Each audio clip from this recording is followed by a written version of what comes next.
Welcome to our Hive Studios. Time is of the essence when attending a fashion trade show. How can you make the most of it to grow your business? Find out all you need to know with our guests. Beryl Amar-Aigbe is the CEO of Story London and BeSaz Boutique. Pamela Shiffer is the founder and director of her eponymous retail business in Primrose Hill. And Yathu Kanagaratnam is the CEO of City Goddess. Let's meet them. Good afternoon to you all, and thank you so much for coming. Thank you for having us. Yes. I start with you, Yathu.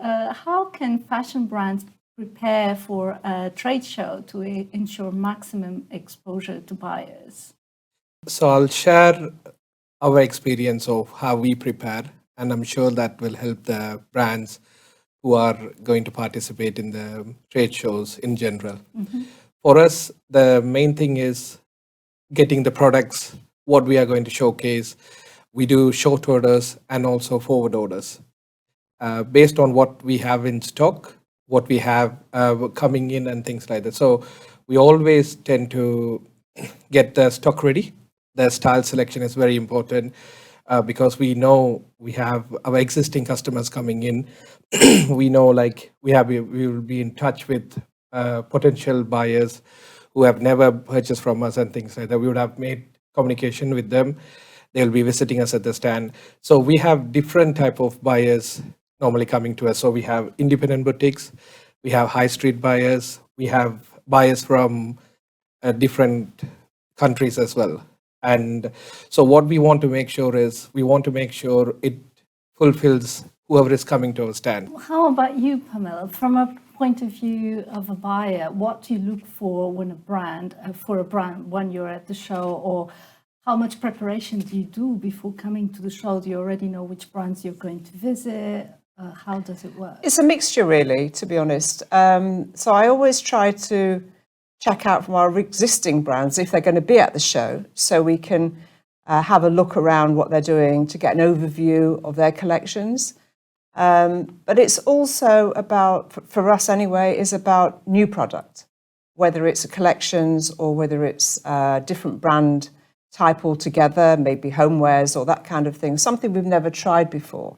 So we're always looking to bring in something new and exciting and different to our store.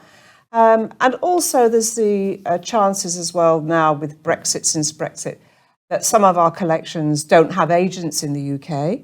So they only come to Pure to exhibit their collections. So we have to have timed appointments with them on the stands. So all of these aspects are considered before the show, so that we have an opportunity to visit as many brands and as many new products as possible. How about you, Beryl? What do you look for when you go to a trade show? Yes, I think similar to what Pamela said, it's looking for something different.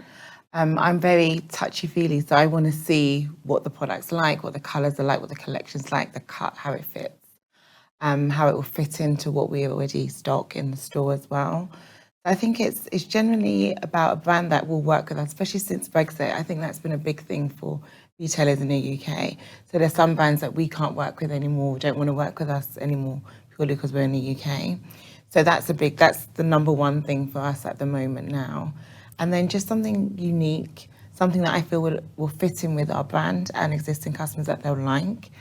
And I think also range. So whether they do jewelry, whether they can also do clothing, if we can get a lot of things from one brand, it's good. Or whether we have to look for specific other brands to just fulfill a gap. So we look at that as well. Going back to you, Yathu, what are the key things to consider when designing an attractive stand? Because that is it works a little bit like a boutique, has to kind of catch the eye of the buyers. Indeed. For us, it's we always like to decorate, and we always like to custom build our stand. A perfect example is in the past, we used to custom build our own stand, and we invest a little bit money onto that stand. It even attract buyers. That could be a buyer who won't even stock our products, but they will come into our stand and say, "Hi guys, it's a lovely stand, nice setup," and things like that. So even though you have people in the stand who will be doing the sales, etc. But these are factors. The main factor for us is decorating it, setting it up, giving a attraction where the buyers are attracted towards the stand. Pamela, what specific goals do you have in mind when attending a show? It's quite a few goals, actually. Mainly is to set out an overview of what is coming forward for the next season, and also to take from that how we buy going forward. Does that fit with our criteria for our customers? Is it something we need to adjust to? Is it something we just float straight into? So it's to have that sense of understanding where the trends are going. I think that's really quite important, because sometimes we think we're, up to the moment, and then suddenly we all know in fashion it shifts quite quickly, whether it's social media or something's happened in the press or at the Oscars or something, we miss a trend or something. So it's to gather that kind of information and to take that back. Beryl, what would you say about networking? Would you say it's just about business deals when you go to a trade show, or do you take the opportunity to actually meet other buyers, meet more brands, as Mel was saying? I think it's a combination of both. I think I've made some really good friends over the years from going to these trade shows. So Yathu, for example, I've known for over 10 years with one of my other businesses. I've made other friends from other brands who have gone on to new brands, and then they come to me and say, oh, we're working at this brand now, do you want to try it out? So it works, it blends in together. I think it's really important to talk to other buyers and other retailers as well, because maybe something that Pamela has that I've never tried that might work for me, or vice versa. Or like she said, something that you've seen that you miss, because you can't catch on to everything. So it's important to have those talks. And do you have time to actually attend some of the seminars with I do, yeah. I try and do at least one each time, because I think they're very informative. And again, you meet new people. There was a new app I discovered at the last one, and they show you how to use it, what it is, and there's so many new things now. So yeah. Yathu, what would you say? How can brands differentiate themselves from competitors? Because usually trade shows are quite busy, and you have stand after stand after stand. How can you make yourself get above the competition? It's a very good question, and we always work really hard. If we always participate in the trade shows, even though we have a dedicated B2B website and app, for us, the main thing is being at the show and meeting our customers. We might even have customers who have placed an order past week. They will still come and say hello, etc. And because we are at the trade shows all the time, we always tend to collect data and information. What did we do right? What went wrong?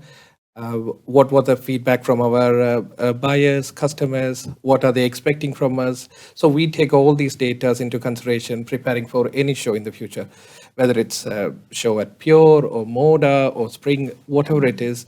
We always take the data and prepare.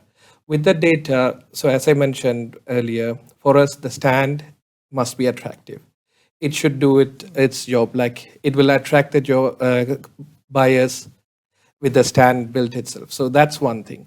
And the second thing is we always have a decent sitting area, like whether it's a chair and a sofa or whatever it is, because it's from 9 to 6 or 9 to 5:30, whatever it is. People do walk a lot and things like that.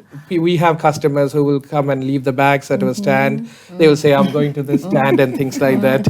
And then they will come back. But when they come back, they will sit down, talk. We always give out refreshments, snacks, etc. Whether it's a new customer or a lead who has come in, or like Beryl, she was visiting us at a last show, even though she wasn't placing orders, but she came in, say hi, and it was good to see her after many years, after the pandemic and things like that. So for us, these are important factors, and also to make sure, even though at trade shows, the trade show is going to do the marketing and things, but you as a brand also have a duty to encourage and make sure your existing customers are coming. or new customers are coming in, we always encourage our customers, whether they have placed orders or they are continuously placing orders, we encourage them to come and visit us because it gives the chance to meet them in person. And also give different gifts items. So for example, we always have a silver shaped Godiva bag, which we always hand out. We always make sure by the first day in the morning, we always give out to the visitors who are visiting. So by afternoon, you'll see the bags everywhere having it, and then we have customers who are coming to our stand. And then what we do is we collect data at the time, whether they are going to be useful for us or not, but we collect the data. Then what we do is we segregate accordingly. It's not only about the customers coming in. We have to do the work to make them come into the stand. Thank you. Thank you so much for coming to Hive Studio. Thank you for having us. Thank you for having us. And thank you for watching.